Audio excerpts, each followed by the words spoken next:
সুপ্রিয় শিক্ষার্থীবৃন্দু, আসসালামু আলাইকুম। অনলাইন ভিডিও ক্লাসে সবাইকে স্বাগতম। তোমাদের সাথে রয়েছি আমি আজকে সানজিনা ফেরদৌস, সিনিয়র শিক্ষক, মাইলস্টোন স্কুল অ্যান্ড কলেজ ৬ নং সেক্টর শাখা। আজকের আলোচ্য বিষয় অধ্যায় 10 সমন্বয়। আমরা জানি যে জীবদেহে বিভিন্ন শারীরবৃত্তীয় ক্রিয়া বিক্রিয়া অবিরামভাবে চলছে। এই কাজগুলো একযোগে চলে বলে এই কাজগুলোর মধ্যে সমন্বয় একটি গুরুত্বপূর্ণ বিষয়। কারণ বিভিন্ন ক্রিয়াকলাপের মধ্যে সমন্বয় না থাকলে জীবের জীবনে নানা রকম অস্বাভাবিকতা দেখা দিতে পারে। উদ্ভিদের ক্ষেত্রে যেমন প্রজনন, বিপাক, অঙ্কুরোদ্গম, সুপ্ত অবস্থা, বৃদ্ধি, চলন ইত্যাদি সকল শারীরবৃত্তীয় কাজের মধ্যে সমন্বয় পরিলক্ষিত হয়।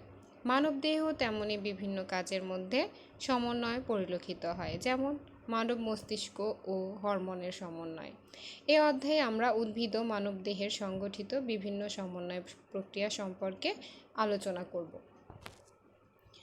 এ পাঠ শেষে শিক্ষার্থীরা বলতে পারবে হরমোন কাকে বলে, ফাইটোহরমোন কাকে বলে বলতে পারবে, ফাইটোহরমোনের প্রকারভেদ সম্পর্কে বলতে পারবে, উদ্ভিদদেহে ফাইটোহরমোনের ভূমিকা ব্যাখ্যা করতে পারবে, স্নায়ুতন্ত্রের প্রধান অংশসমূহের গঠন ও কার্যাবলী ব্যাখ্যা করতে পারবে, মানবদেহের কয়েকটি মুখ্য নালীবিহীন গ্রন্থির পরিচিতি, নিঃসৃত হরমোনের কাজ ব্যাখ্যা করতে পারবে, হরমোনজনিত অস্বাভাবিকতার কারণ ও এটি থেকে সৃষ্ট প্রধান শারীরিক সমস্যাগুলো ব্যাখ্যা করতে পারবে, স্নায়বিক বৈকল্যজনিত শারীরিক সমস্যাগুলো ব্যাখ্যা করতে পারবে। প্রথমেই আসি হরমোন কি। যে জৈব রাসায়নিক পদার্থ কোষে উৎপন্ন হয়ে উৎপত্তি স্থল হতে বাহিত হয়ে দূরবর্তী স্থানের কোষের বা কোষগুচ্ছের কার্যাবলী নিয়ন্ত্রণ করে তাকে হরমোন বলে। অর্থাৎ যেখানে উৎপত্তি হয় সেখান থেকে দূরবর্তী স্থানের কোষ বা কোষগুচ্ছের কাজগুলো যখন নিয়ন্ত্রণ করে তখন তাকে হরমোন বলে। ফাইটোহরমোন। ফাইটো কথার অর্থই হচ্ছে উদ্ভিদ, উদ্ভিদ হরমোন। উদ্ভিদে এই জৈব রাসায়নিক পদার্থকে ফাইটোহরমোন বলে। ফাইটোহরমোনের প্রকারভেদ: auxin, gibberellin, cytokinin, abscisic acid, ethylene. উল্লেখিত এসব হরমোন ছাড়াও উদ্ভিদে আরও কিছু হরমোন রয়েছে যাদের আলাদা করা বা শনাক্ত করা যায়নি। এদের পোস্টুলেটেড হরমোন বলে। এরা প্রধানত উদ্ভিদের ফুল ও জনন সংশ্লিষ্ট অঙ্গের বিকাশে সাহায্য করে। এদের মধ্যে ফ্লোরিজেন এবং ভার্নালিন প্রধান। ধারণা করা হয় ফ্লোরিজেন পাতায় উৎপন্ন হয় এবং তা পত্রমূলে স্থানান্তরিত হয়ে পত্রমুকুলকে পুষ্পমুকুলে রূপান্তরিত করে। তাই দেখা যায় ফ্লোরিজেন উদ্ভিদে ফুল ফোটাতে সাহায্য করে। নিচে প্রধান ফাইটোহরমোনগুলো সম্পর্কে সংক্ষিপ্ত আলোচনা করা হলো। প্রথমেই আসি অক্সিন। চার্লস ডারউইন আবিষ্কার করেন। কোল ও হ্যাগেনস্মিথ একে অক্সিন নামকরণ করেন। এরা অক্সিন প্রয়োগে শাখা কলমে মূল গজায়, অকালে ফল ঝরে পড়া রোধ করে, অভিস্রবণ ও শোষণ ক্রিয়ার হার বৃদ্ধি করে, বীজহীন ফল উৎপাদন করে। জিবেরেলিন। দেখা যায় যে ধানের বাকানি রোগের জীবাণু এক ধরনের ছত্রাক যা ধান গাছের অতি বৃদ্ধি ঘটায়। এই ছত্রাক থেকে এক ধরনের জৈব রাসায়নিক পদার্থ নিষ্কাশিত হয় যার প্রভাবে এরকম অতি বৃদ্ধি হয়ে থাকে। এই পদার্থটি জিবেরেলিন। অধিকাংশ জিবেরেলিন উদ্ভিদের পাকা বীজে থাকে, তবে চারা গাছ, বীজপত্র এবং পত্রের বধিঞ্চ অঞ্চলেও এটি দেখা যায়। এর প্রভাবে উদ্ভিদের পর্বমধ্যগুলোর দৈর্ঘ্য বেড়ে যায়, অর্থাৎ তারা লম্বা হতে থাকে, যার ফলে উদ্ভিদকাণ্ডের অতিবৃদ্ধি ঘটে। এজন্য খাটো উদ্ভিদ এই হরমোন প্রয়োগ করলে উদ্ভিদটি সাধারণত অন্য উদ্ভিদের তুলনায় লম্বা হয়ে যায়। ফুল ফোটাতে, বীজের সুপ্ত অবস্থার দৈর্ঘ্য কমাতে এবং অঙ্কুরোদ্গমে এর কার্যকারিতা রয়েছে। সাইটোকাইনিন। ফল, শস্য ও ডাবের পানিতে কোনো উদ্ভিদের মূলে পাওয়া যায়। কোষ বিভাজনকে উদ্দীপিত করে, কোষের বৃদ্ধি ও অঙ্গের বিকাশ সাধন করে, বীজ ও অঙ্গের সুপ্ততা ভঙ্গ করে, বার্ধক্য বিলম্বিত করা, সাইটোকাইনেসিস ঘটানো। বার্ধক্য বিলম্বিত করা। সাধারণত আমরা জানি যে একটা উদ্ভিদ কয়েক বছর খুবই ভালো ফসল উৎপাদন করে, পরবর্তীতে সেটি আস্তে আস্তে যখন বয়স হয়ে যায় তখন তার ফলন কমে যায়। তখন এই সাইটোকাইনিন প্রয়োগের মাধ্যমে তার বার্ধক্য যদি বিলম্বিত করা হয় বা দেরি করানো হয়, তখন আবার আগের মতোই ফলন পাওয়া যায়। ইথিলিন একটি গ্যাসীয় পদার্থ যা ফুল, ফল, বীজ, পাতা ও মূলে পাওয়া যায়। ইথিলিন প্রয়োগে ফল পাকাতে সাহায্য করে, বীজ ও মুকুলের সুপ্ততা ভঙ্গ করে, চারা গাছকে অধিক লম্বা করে, কাণ্ডের বৃদ্ধি, ফুল ও ফল সৃষ্টির সূচনা করে, পাতা, ফুল ও ফলের ঝরে পড়া ত্বরান্বিত করে। এখন আমরা জানব উদ্ভিদের বৃদ্ধি সম্পর্কে। উদ্ভিদে 3 ধরনের বৃদ্ধি সম্পর্কে আমরা জানব। একটা হচ্ছে অভিকর্ষ উপলব্ধি, বায়োলজিক্যাল ক্লক এবং ভার্নালাইজেশন।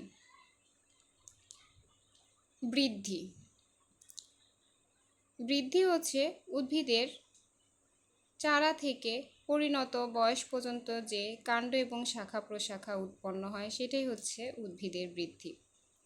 অভিকর্ষ উপলব্ধি, ভ্রূণমূল ও ভ্রূণকাণ্ডের অগ্রাংশে অভিকর্ষের উদ্দীপনা অনুভব করে, একে অভিকর্ষ উপলব্ধি বলে।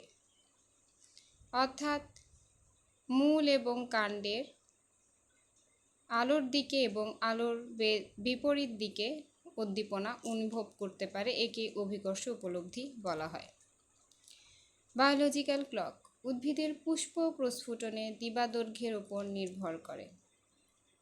পুষ্প প্রস্ফুটনে আলো অন্ধকারের এই ছন্দকেই বায়োলজিক্যাল ক্লক বলে।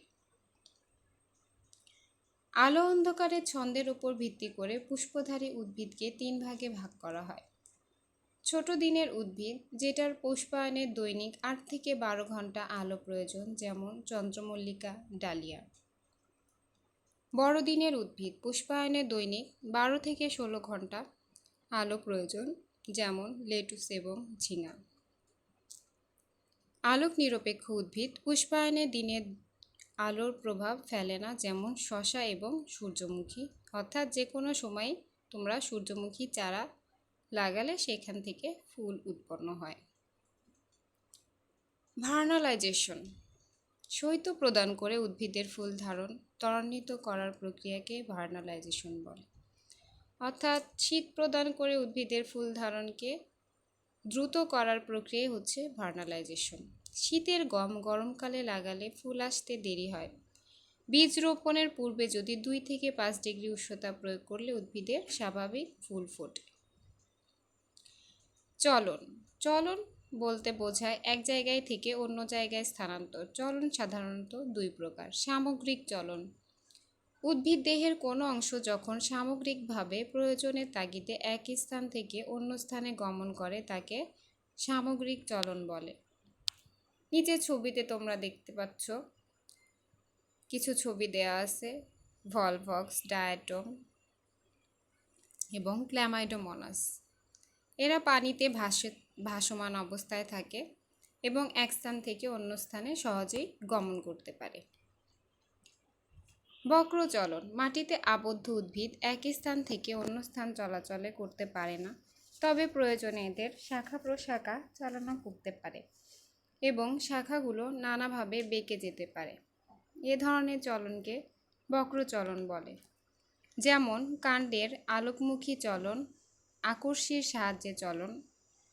আকর্ষী তোমরা ছবিতে দেখতে পাচ্ছ যে একটা অবলম্বনকে আঁকড়ে ধরে সেটাকে সাহায্যে বেড়ে ওঠা।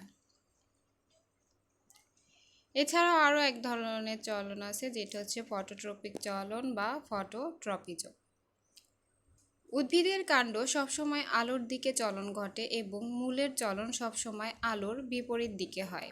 আলোর দিকে কাণ্ডের চলনকে পজিটিভ ফটোট্রপিজম এবং মূলের আলোর বিপরীত দিকে চলনকে নেগেটিভ ফটোট্রপিজম বলে। এখন আমরা পড়ব প্রাণীর সমন্বয়। প্রথমে আসি স্নায়ুতন্ত্র। স্নায়ুতন্ত্র দেহের বিভিন্ন অঙ্গ এবং তন্ত্রের মধ্যে সমন্বয় করে দেহের বিভিন্ন অংশে উদ্দীপনা বহন করে এবং দেহের উদ্দীপনায় সাড়া দিয়ে পরিবেশের সাথে সম্পর্ক রক্ষা করে। নিচে তোমরা স্নায়ুতন্ত্রের বিন্যাস ছকের মাধ্যমে দেখতে পাচ্ছ। স্নায়ুতন্ত্রকে প্রধানত দুই ভাগে ভাগ করা হয়, একটি হচ্ছে কেন্দ্রীয় স্নায়ুতন্ত্র, অপরটি হচ্ছে প্রান্তীয় স্নায়ুতন্ত্র। কেন্দ্রীয় স্নায়ুতন্ত্রকে আবার দুই ভাগে ভাগ করা হয়, একটি হচ্ছে মস্তিষ্ক আর একটি হচ্ছে সুষুম্না কাণ্ড। প্রান্তীয় স্নায়ুতন্ত্রকে দুই ভাগে ভাগ করা হয়, করটিকা সুষুম্না স্নায়ু, স্বয়ংক্রিয় সুষুম্না স্নায়ু। করটিকা সুষুম্না স্নায়ু আবার দুভাগে বিভক্ত, করটিকা স্নায়ু, সুষুম্না স্নায়ু। স্বয়ংক্রিয় স্নায়ুতন্ত্র দুই প্রকার, সিম্প্যাথেটিক স্নায়ু, প্যারাসিম্প্যাথেটিক স্নায়ু। প্রথমেই আমরা পড়ব কেন্দ্রীয় স্নায়ুতন্ত্র সম্পর্কে। মস্তিষ্ক এবং মেরুরজ্জ বা সুষুম্না কাণ্ড দিয়ে কেন্দ্রীয় স্নায়ুতন্ত্র গঠিত। মস্তিষ্ক করটিকার মধ্যে সুরক্ষিত থাকে। মস্তিষ্কের বিভিন্ন অংশ: অগ্রমস্তিষ্ক, মধ্য মস্তিষ্ক এবং পশ্চাৎ মস্তিষ্ক। তাহলে মস্তিষ্ক কি? মস্তিষ্ক হচ্ছে সুষুম্না কাণ্ডের শীর্ষে কেন্দ্রীয় স্নায়ুতন্ত্রের যে স্ফীত অংশ করটির মধ্যে অবস্থান করে তাকে মস্তিষ্ক বলা হয়। মস্তিষ্ক স্নায়ুতন্ত্রের পরিচালক। ছবিতে তোমরা অগ্র, মধ্য এবং পশ্চাৎ মস্তিষ্ক দেখতে পাচ্ছ। মস্তিষ্কের বিভিন্ন অংশ: অগ্রমস্তিষ্ক, মধ্য মস্তিষ্ক এবং পশ্চাৎ মস্তিষ্কের বিভিন্ন অংশ দেখা যাচ্ছে। প্রথমে আগে আমরা পড়ব অগ্রমস্তিষ্ক সম্পর্কে। অগ্রমস্তিষ্ক মধ্যে সেরিব্রাম সবথেকে বড় অংশ। সেরিব্রামের ডান ও বাম অংশ দুটি অসম্পূর্ণভাবে বিভক্ত। দুটি অংশের মাঝখানে বিভেদক থাকায় খাঁজে বিভক্তি ঘটে। ছবিতে তোমরা দেখতে পাচ্ছ, বিভেদক থাকায় খাঁজে বিভক্তি ঘটে। মানুষের সেরিব্রাম বাম অংশ তুলনামূলকভাবে বেশি উন্নত। সেরিব্রামকে গুরু মস্তিষ্ক বলা হয়। এটি মেনিনজেস নামক পর্দা দ্বারা আবৃত থাকে। এর বাইরে অসংখ্য নিউরন দ্বারা গঠিত কর্টেক্স থাকে। অগ্রমস্তিষ্কের বর্ণনা আমরা দেখতে পাই। মস্তিষ্কের সবথেকে বড় অংশকে বলা হয় অগ্রমস্তিষ্ক বা সেরিব্রাম। সেরিব্রামকে গুরু মস্তিষ্ক বলা হয়। সেরিব্রামের ডান ও বাম দুটি সম্পূর্ণভাবে বিভক্ত, কারণ দুটি অংশের মাঝখানে বিভেদক খাঁজ কাজ করে। এই বিভেদক খাঁজকে সেরিব্রাল হেমিস্ফিয়ার বলা হয়। সেরিব্রামের ডান ও বাম অংশ দুটি একগুচ্ছ নিউরন দিয়ে সংযুক্ত থাকে, একে কর্পাস ক্যালোসাম বলে। বাম সেরিব্রাল হেমিস্ফিয়ার দেহের ডান অংশ এবং ডান সেরিব্রাল হেমিস্ফিয়ার বাম অংশকে নিয়ন্ত্রণ করে। মস্তিষ্কের এই অংশটি ঢেউতলা এবং এই ঢেউতলা অংশটি একটি পর্দা দ্বারা আবৃত থাকে, একে মেনিনজেস বলে। সেরিব্রামের সবচেয়ে বাইরের স্তরটির নাম কর্টেক্স। কর্টেক্স অসংখ্য নিউরনের দেহকোষ দিয়ে গঠিত এবং এর রং ধূসর, তাই একে গ্রে ম্যাটার বলে। আর সেরিব্রামের গভীর অংশটি গঠিত হয় নিউরনের একজন দিয়ে, যা সাদা রঙের মায়োলিনে আবৃত থাকে, তাই এই অংশকে হোয়াইট ম্যাটার বলে। অগ্রমস্তিষ্ক প্রত্যেক অঙ্গে থেকে স্নায়ুতাড়না গ্রহণের এবং স্নায়ুতাড়না প্রেরণের উচ্চতর কেন্দ্র। দেহ সঞ্চালন সহ প্রত্যেক কাজ ও অনুভূতির কেন্দ্র হলো সেরিব্রাম। আমাদের চিন্তা, চেতনা, জ্ঞান, স্মৃতি, ইচ্ছা, বাকশক্তি ও পেশির কার্যকলাপ নিয়ন্ত্রণ করে। কোনো উদ্দীপকের প্রতি কী ধরনের সাড়া দিবে সে সিদ্ধান্ত গ্রহণে সহায়তা করে সেরিব্রাম। মধ্য মস্তিষ্ক বিভিন্ন পেশির কাজের সমন্বয় সাধন ও ভারসাম্য রক্ষা করা এর কাজ। মধ্য মস্তিষ্ক পশ্চাৎ মস্তিষ্কের ওপরের অংশ হলো মধ্য মস্তিষ্ক। এটি অগ্র ও পশ্চাৎ মস্তিষ্ককে সংযুক্ত করে। মধ্য মস্তিষ্কর পেছনে অবস্থিত নলাকৃতির বৃহৎ অংশের নাম পন্স। এটি সেরিবেলাম ও মেডুলা অবলঙ্গটার মধ্যে সংযোগ স্থাপন করে। বিভিন্ন পেশি কাজের সমন্বয় ও ভারসাম্য রক্ষা করা মধ্য মস্তিষ্কের কাজ। এছাড়া দর্শন ও শ্রবণের ক্ষেত্রেও মধ্য মস্তিষ্ক গুরুত্বপূর্ণ ভূমিকা রাখে। পশ্চাৎ মস্তিষ্ক। পশ্চাৎ মস্তিষ্কের তিনটি অংশ রয়েছে, একটি হচ্ছে সেরিবেলাম, যেটা নীল রঙে ছবিতে তোমরা দেখতে পাচ্ছ, নীল রঙের যে অংশ সেটা হচ্ছে সেরিবেলাম। এরপরে রয়েছে পন্স এবং মেডুলা অবলাঙ্গটা। পন্স হচ্ছে মধ্য মস্তিষ্কের পেছনে অবস্থিত বল আকৃতির অংশকেই পন্স বলে। এটি মেডুলা অবলাঙ্গটা এবং মধ্য মস্তিষ্কের মাঝখানে অবস্থিত একগুচ্ছ স্নায়ুর সমন্বয়ে তৈরি। মস্তিষ্কের সবচেয়ে পেছনের অংশ হচ্ছে মেডুলা অবলাঙ্গটা। এর সামনের দিকে পন্স আর পেছনের দিকে সুষুম্না কাণ্ডর উপরিভাগে যুক্ত থাকে এবং করটিকার 12 জোড়া স্নায়ুর মধ্যে 8 জোড়া স্নায়ু মেডুলা অবলাঙ্গটা থেকে উৎপন্ন হয়। পশ্চাৎ মস্তিষ্কের কাজ: সেরিবেলাম দেহের পেশিটার নিয়ন্ত্রণ, চলনের সমন্বয় সাধন, দেহের ভারসাম্য রক্ষা, দৌড়ানো এবং লাফানো কাজে জড়িত পেশিগুলোর কার্যাবলী নিয়ন্ত্রণ করে। পন্স দেহের দুপাশে পেশি কার্যক্রম সমন্বয় করে এবং স্বাভাবিক শ্বাসক্রিয়ার হার নিয়ন্ত্রণ করে। মেরুরজ্জ বা স্পাইনাল কর্ড: মেরুরজ্জ করটির পেছনে অবস্থিত ফোরামেন ম্যাগনাম নামক ছিদ্র থেকে কটিদেশের কশরিকা পর্যন্ত বিস্তৃত। মেরুরজ্জ বা সুষুম্না কাণ্ড মেরুদণ্ডের কশরিকার ভেতরের ছিদ্রপথে সুরক্ষিত থাকে। মেরুরজ্জে শ্বেত পদার্থ এবং ধূসর পদার্থ থাকে, তবে এদের অবস্থান মস্তিষ্কের ঠিক উল্টো, অর্থাৎ শ্বেত পদার্থ থাকে বাইরে আর ভেতরে থাকে ধূসর পদার্থ। দুই কশরুকার মধ্যবর্তী ছিদ্র দিয়ে মেরুরজ্জ থেকে 31 জোড়া মেরুরজ্জীয় স্নায়ু বের হয়। এসব ঘাড়, গলা, বুক, পিঠ, হাত ও পায়ের স্নায়ু। এসব স্নায়ু মিশ্র প্রকৃতির। স্নায়ু কলা: যে সকল কলা বা টিস্যু দেহের সব ধরনের সংবেদন এবং উদ্দীপনা গ্রহণ করে এবং তা পরিবহনের মাধ্যমে উদ্দীপনা অনুসারে উপযুক্ত প্রতিবেদন সৃষ্টি করে তাদেরকে স্নায়ু টিস্যু বা স্নায়ু কলা বলে। বহু সংখ্যক স্নায়ু কোষ বা নিউরনের সমন্বয়ে গঠিত, অর্থাৎ স্নায়ুতন্ত্রের কার্যকরী একক হচ্ছে নিউরন। নিউরন দুটি অংশ নিয়ে গঠিত, যথা কোষদেহ এবং প্রলম্বিত অংশ। একটি আদর্শ নিউরনের 3টি অংশ থাকে: কোষদেহ, ডেনড্রাইট এবং অ্যাক্সন। তোমরা চিত্রে একটি নিউরনের গঠন দেখতে পাচ্ছ। একটি আদর্শ নিউরনের 3টি অংশ থাকে, কি কি? কোষদেহ, ডেনড্রাইট ও অ্যাক্সন। এখন এগুলোর সম্পর্কে আমরা জানব। প্রথমে আসি কোষদেহ। কোষদেহ বহুভুজাকৃতির এবং নিউক্লিয়াসযুক্ত। কোষের সাইটোপ্লাজমে মাইটোকন্ড্রিয়া, গোলজি বস্তু, রাইবোজোম, এন্ডোপ্লাজমিক রেটিকুলাম, লাইসোসোম, চর্বি, গ্লাইকোজেন, রঞ্জক কণাসহ অসংখ্য নিসল দানা থাকে। তবে নিউরনের সাইটোপ্লাজমে সক্রিয় সেন্ট্রিওল থাকে না বলে নিউরন বিভাজিত হয় না।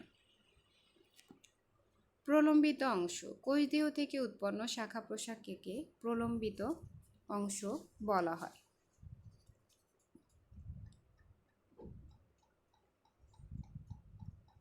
একজনের কোষদেহ থেকে উৎপন্ন লম্বা সুতার মতো অংশকেই একজন বলে। একজনের যে প্রান্তে কোষদেহ থাকে তাকে তার বিপরীত প্রান্ত থেকে শাখা বের হয়। সাধারণত একটি নিউরনে একটি মাত্র একজন থাকে। ডেনড্রন: কোষদেহের চারিদিক থেকে উৎপন্ন শাখাগুলোকে ডেনড্রন বলে। এগুলো বেশি লম্বা হয় না। ডেনড্রন থেকে সৃষ্ট শাখাগুলোকে ডেনড্রাইট বলে। এদের দ্বারা স্নায়ুতাড়না নিউরনের দেহের দিকে প্রবাহিত হয়। একটি স্নায়ুকোষের একজন অন্য একটি স্নায়ুকোষের ডেনড্রাইটের সঙ্গে মিলিত হওয়ার স্থানকেই সিনাপস বলে। ছবিতে তোমরা দেখতে পাচ্ছ নিউরোলেমা কি? তো আমরা জানি যে কোষদেহ থেকে যে লম্বা শাখাহীন তন্তুর মতো অংশটি আছে যাকে আমরা একজন বলি, এর চারিদিকে পাতলা একটা আবরণ থাকে, তাকে নিউরোলেমা বলে। আর নিউরোলেমা ও একজনের মধ্যবর্তী অঞ্চলে স্নেহ পদার্থের একটি স্তর থাকে, তাকে মায়োলিন বলে। নিউরোলেমা অবিচ্ছিন্ন নয়, নির্দিষ্ট দূরত্ব পরপর একটি সাধারণ বিচ্ছিন্ন অবস্থায় থাকে। এই আবরণবিহীন অংশকেই রেনিভিয়ারের পর্ব বলে। আর একজনের মূল অক্ষের আবরণীকেই এক্সোলেমা বলা হয়। নিউরনের কাজ। নিউরনের প্রধান কাজ উদ্দীপনা বহন করা, স্মৃতি সংরক্ষণেও গুরুত্বপূর্ণ ভূমিকা পালন করে। সংবেদী নিউরন গ্রাহক অঙ্গ থেকে কেন্দ্রীয় স্নায়ুতন্ত্র এবং আজ্ঞাবাহী নিউরন কেন্দ্রীয় স্নায়ুতন্ত্র বা মস্তিষ্ক থেকে কার্যকরী অঙ্গে উদ্দীপনা প্রেরণ করে। প্রতিবর্তী ক্রিয়া। প্রাণীদেহে নির্দিষ্ট উত্তেজনার প্রভাবে যে তাৎক্ষণিক স্বতঃস্ফূর্ত ও অনৈচ্ছিক প্রতিক্রিয়া সৃষ্টি হয় তাকে প্রতিবর্তী ক্রিয়া বলে। প্রতিবর্তী ক্রিয়ার দুইটি উল্লেখযোগ্য বৈশিষ্ট্য হল, এই ক্রিয়া অনৈচ্ছিক এবং এটি সুষুম্না কাণ্ড দ্বারা নিয়ন্ত্রিত। সুতরাং সুষুম্না কাণ্ড দিয়ে নিয়ন্ত্রিত প্রাণীদেহের অনৈচ্ছিক সাড়াকে প্রতিবর্তী ক্রিয়া বলা হয়। উদাহরণ: কোনো গরম বস্তুতে আচমকা হাত ঠেকে গেলে সঙ্গে সঙ্গে হাতটি সরে আসা হলো প্রতিবর্তী ক্রিয়ার একটি প্রকৃষ্ট উদাহরণ। ছবিতে তোমরা একটি প্রতিবর্তী ক্রিয়া দেখতে পাচ্ছ। কিভাবে উদ্দীপনা পেশিতে পৌঁছালে পেশির সংকোচন ঘটে, ফলে উদ্দীপনা স্থল থেকে হাত দ্রুত আপনা আপনি সরে যায়। যেমন আঙুলের সুস্ফোটার সময় আঙুলের ত্বকে অবস্থিত সংবেদী নিউরন ব্যথার উদ্দীপনা গ্রহণ করে। এখানে ত্বক গ্রাহক অঙ্গ হিসাবে কাজ করে। আঙুলের ত্বক থেকে উদ্দীপনা সংবেদী নিউরনের একজনের মাধ্যমে সুষুম্না স্নায়ুকাণ্ডের ধূসর অংশে পৌঁছায়।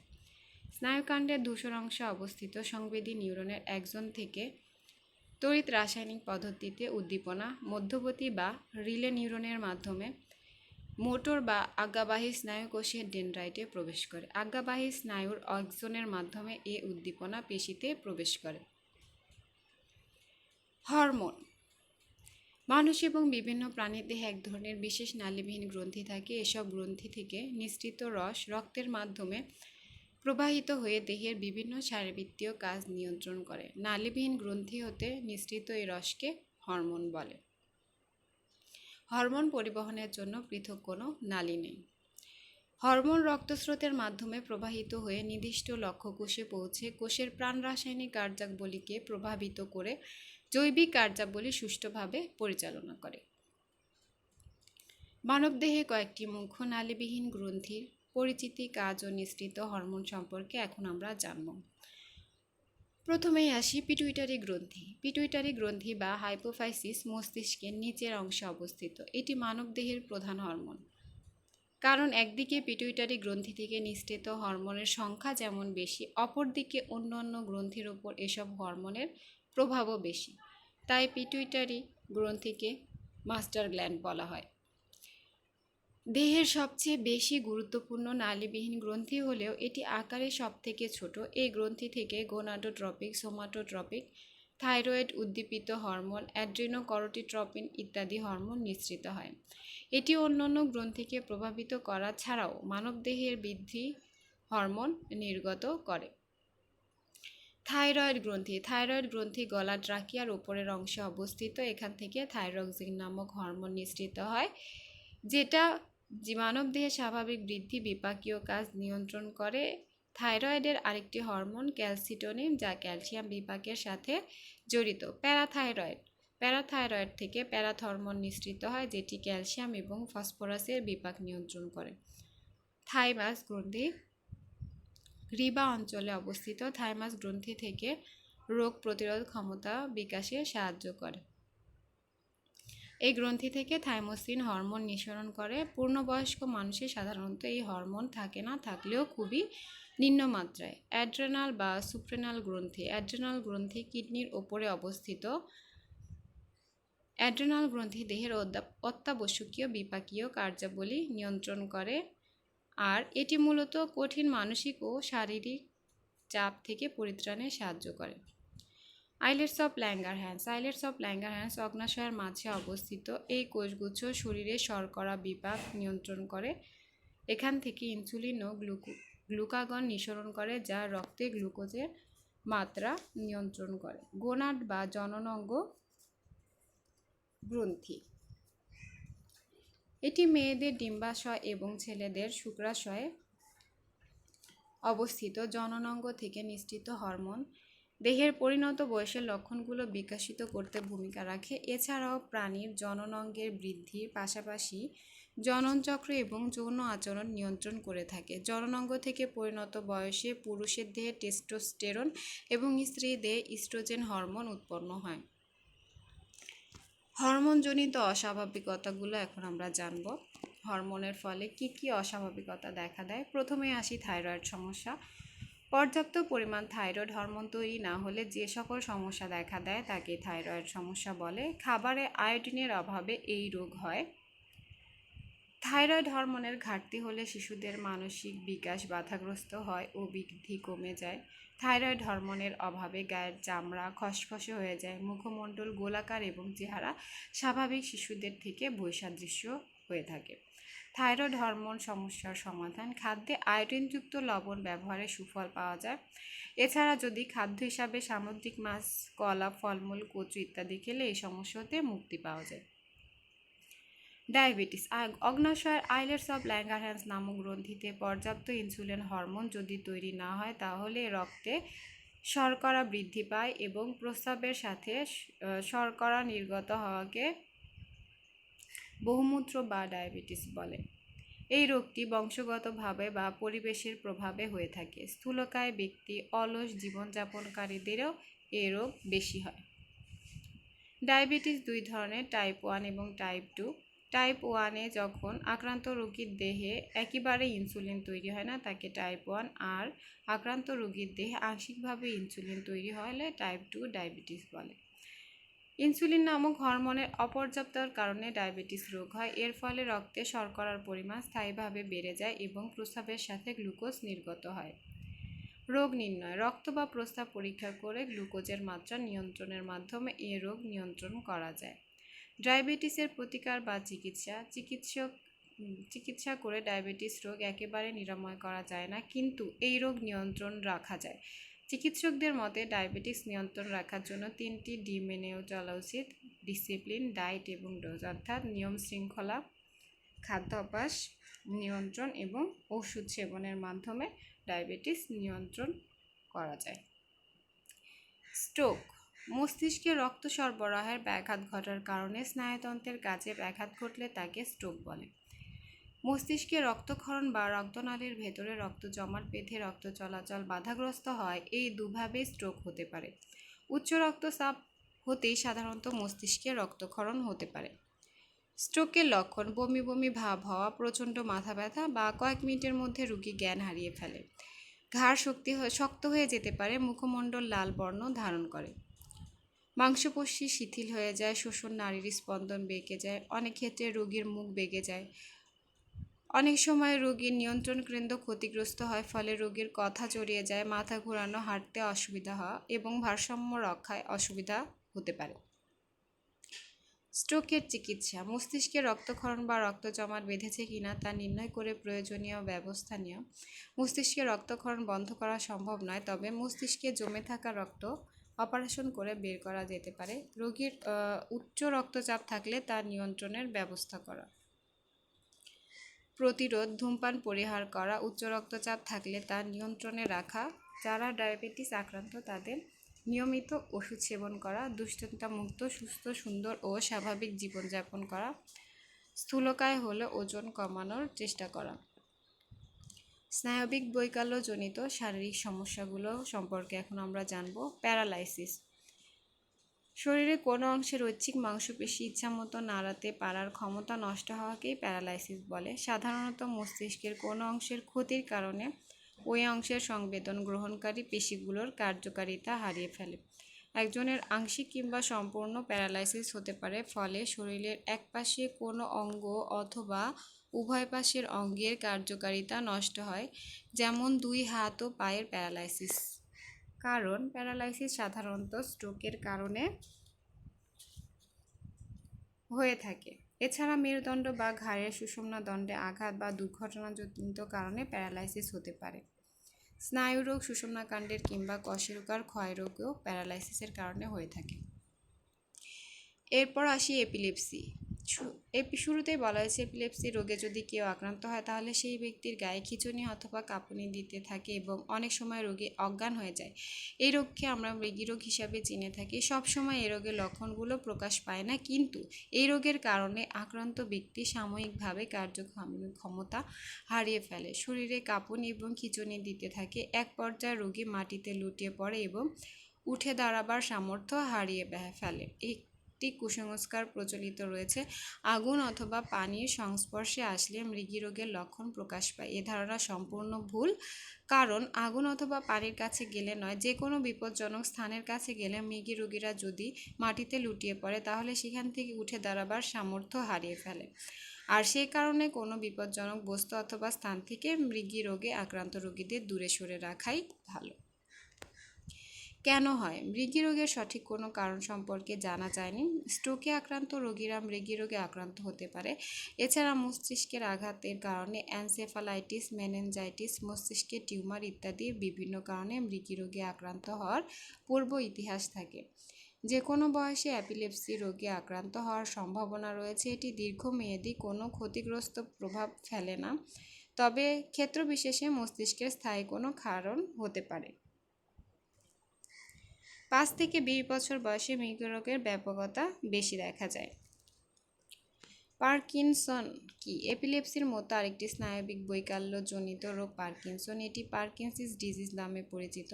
পার্কিনসন স্নায়ু বৈকল্যজনিত এক ধরনের রোগ, যার ফলে দেহের স্বাভাবিক নাড়াচাড়া এবং হাঁটাচলার ব্যাঘাত ঘটে থাকে।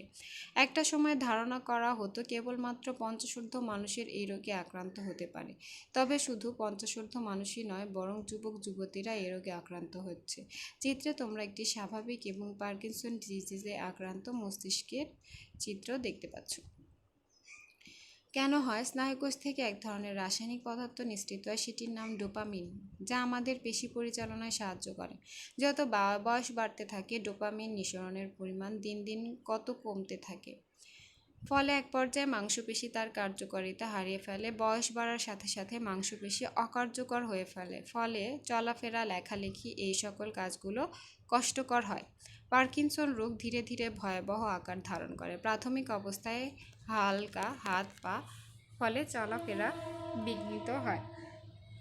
ডাক্তারের পরামর্শে নিয়মিত ফিজিওথেরাপি গ্রহণ, পরিমিত খাদ্য গ্রহণ ও সুস্থ জীবনযাপন করার মাধ্যমে রোগী অনেকটা সুস্থ থাকে। তো সুপ্রিয় শিক্ষার্থীরা, আজকে আমরা উদ্ভিদ এবং প্রাণী সমন্বয় এবং বিভিন্ন বিষয় নিয়ে যা যা আলোচনা করলাম, আশা করি তোমরা বুঝতে পেরেছ। যদি কোনো বিষয়ে জানার থাকে বা বুঝতে অসুবিধা হয় তাহলে তোমরা তোমাদের বিষয় শিক্ষকের কাছ থেকে জেনে নেবে। সবাই ভালো থাকবে, সুস্থ থাকবে, নিরাপদে থাকবে। সবাইকে ধন্যবাদ। আল্লাহ হাফেজ।